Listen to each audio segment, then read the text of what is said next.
गुरुदेव ने एक बार बहुत अच्छी बात किसी को कही थी। एक बच्चे का पेपर क्लियर नहीं हो रहा था, सीए का लास्ट पेपर बचा था और लास्ट पेपर बार बार क्लियर नहीं होते होते उसको 8 साल हो गया। तो परेशान होकर के गुरुदेव के चरणों में आया और गुरुदेव से कहा कि भगवान 8 साल से लगातार मेहनत कर रहा हूं, सीपीटी एक बार में कर लिया, आईपीसीसी के दोनों ग्रुप एक बार में क्लियर कर लिए, फाइनल पेपर क्लियर कर लिया, ये लास्ट का एक पेपर, एक ग्रुप का सिर्फ एक पेपर बचा है, इसने 8 साल से परेशान करके रखा है, कोई उपाय बता दीजिए।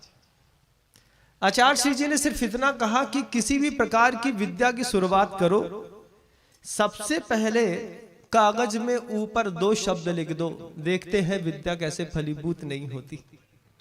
सिर्फ 2 शब्द लिखने का खेल है बंधुओं।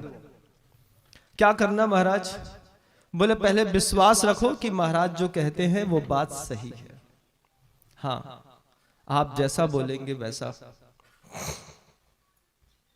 आचार्य श्री जी ने कहा कि कोई भी पेपर दे रहे हो, कोई भी कॉपी हो, सबसे ऊपर नमः सिद्धम शब्द लिख दो, फिर देखो कि शब्द तुमको सिद्ध कैसे नहीं होते।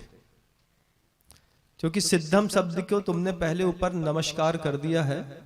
सिद्धो वर्ण समाम्नाय व्याकरण का सूत्र भी है बंधु, सिद्ध होगा नियम से, हो के रहेगा। आचार्य श्री के पास वो लड़का हाथ जोड़ करके गया और अगला पेपर उसने उसी नमः सिद्धम शब्द से शुरू किया। लिखने के पहले ऊपर उसने बारीक अक्षरों में लिख दिया नमः सिद्धम, स्मृति करी गुरुदेव की, फिर पूरा पेपर दे करके आया। आज केसी जैन बंबई की एक बहुत बड़ी फर्म है, अगर चार्टर्ड अकाउंटेंट्स के मामले में आप जानते हो, उसमें एक बहुत बड़े पद पर वो बच्चा प्रतिष्ठित होकर के बैठा है।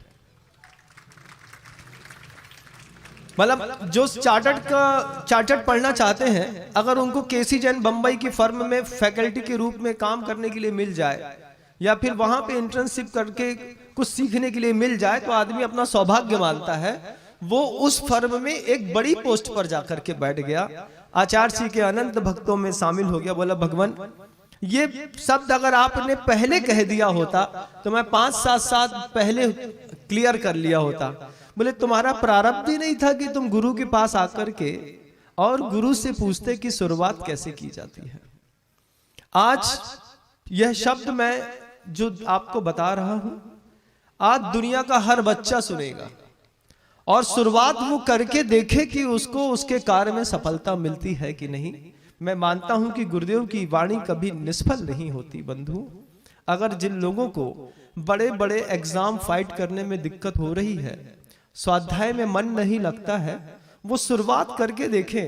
उनके कर्म के जो असाता के अनुभाग है, मैं नियम से मानता हूं कि जरूर क्षीण हो जाएंगे।